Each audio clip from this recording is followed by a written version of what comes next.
सादर जय जय श्री सीताराम, जय जय सिया राम। हम सभी लोग स्नान करते हैं,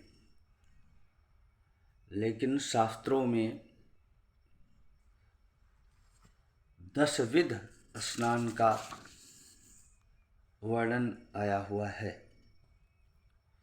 कि किसी भी पूजा पाठ में, यज्ञ अनुष्ठान में हम सम्मिलित हों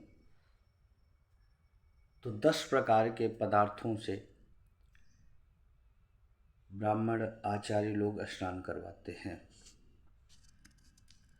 लेकिन शास्त्रों में 7 प्रकार का स्नान भी बतलाया गया है। स्नान क्यों करते हैं, क्यों किया जाता है? मनुष्य के शरीर में प्रधान 9 छिद्र हैं।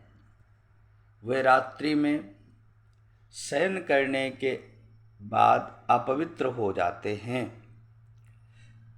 प्रायः चाहे आप दिन में शयन करें या रात्रि में शयन करें, शयन के बाद स्नान अनिवार्य है।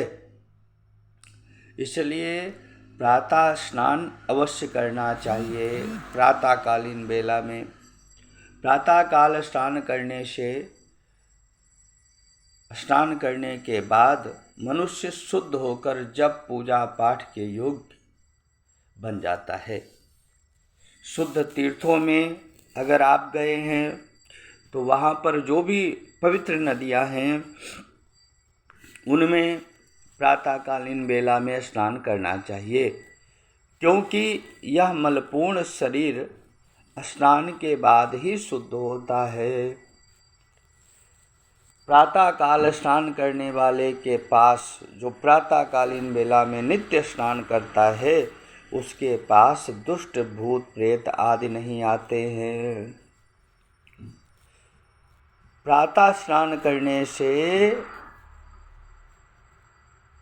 10 गुण मनुष्य के शरीर में उत्पन्न होते हैं। गुणादशा स्नापरस्य साधो रूपश्च तेजश्च बलम च शौचम, अर्थात रूप, तेज, बल, पवित्रता, आयु, आरोग्य, निर्लोभता, दुष्स्वप्न का नाश, यश और मेधा, ये 10 गुण स्नान करने वाले को प्राप्त हो जाते हैं। श्री याज्ञवल्क्य जी ने कहा है, स्नान की आवश्यकता क्यों?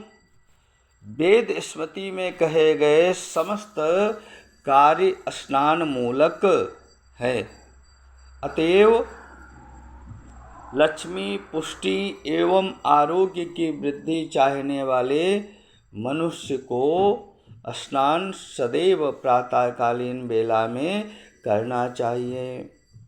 नित्य कर्म करने से पहले सरिता, तालाब, कुआं, बावरी, नदी या तीर्थों में स्नान करना चाहिए। जो रोगी हैं उनके लिए शास्त्रों में गर्म जल भी बताया गया है कि वो गर्म जल से स्नान कर सकते हैं। संक्रांति इत्यादियों में कि संक्रांति पर रविवार, सप्तमी, चंद्र, सूर्य के ग्रहण में, आरोग्य में और पुत्र एवं मित्र के निर्मित गर्म जल से स्नान नहीं करना चाहिए।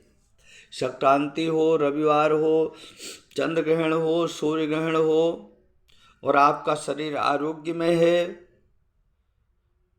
तो उस समय गर्म जल से स्नान नहीं करना चाहिए। जन्म और मृत्यु का अशोच, संक्रांति श्राद्ध दिन किसी मलिच्छ के स्पर्श होने पर भी गर्म जल से स्नान नहीं करना चाहिए।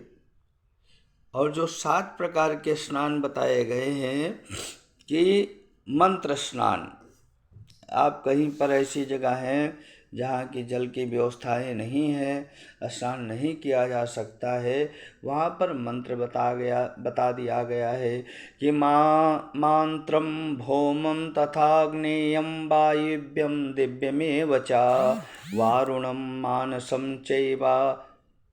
इस सप्त प्रकार के स्नान जो बतलाए गए हैं कि मंत्र स्नान, भौम स्नान, अग्नि स्नान, वायव्य स्नान, दिव्य स्नान, वरुण स्नान और मानसिक स्नान, ये योगी याज्ञवल्क्य के वचन हैं। 7 प्रकार से स्नान बताए गए हैं। आपोशिष्टा इत्यादि मंत्रों से मार्जन करना, ये मंत्र स्नान हो गया। समस्त शरीर में मिट्टी लगाना, ये भौम स्नान हो गया। भस्म लगाना, अग्नि स्नान हो गया। गाय के खुर की धूली लगाना, ये वायव्य स्नान हो गया। सूर्य की किरण से स्नान दिव्य स्नान हो माना जाता है। जल में डुबक्की लगाकर स्नान करना, इसको वरुण स्नान कहा जाता है। आत्मचिंतन करना, मानसिक स्नान, ये 7 प्रकार के स्नान शास्त्रों में बतलाए गए हैं। और नवीन जल में ही स्नान करना चाहिए। स्नान में असमर्थ होने पर सिर के नीचे से स्नान करें अथवा गीले वस्त्र से शरीर को पोंछ लेना भी एक प्रकार का स्नान बताया गया है। मनुष्य को नित्य ही शुद्ध वस्त्र धारण करके, दिव्य स्नान करके, मस्तक पर तिलक लगाकर, शुद्ध आसन बिछाकर भगवान की आराधना, भगवान की भक्ति, भगवान का पूजा पाठ करना चाहिए। आप सभी लोगों को सादर जय जय सिया राम।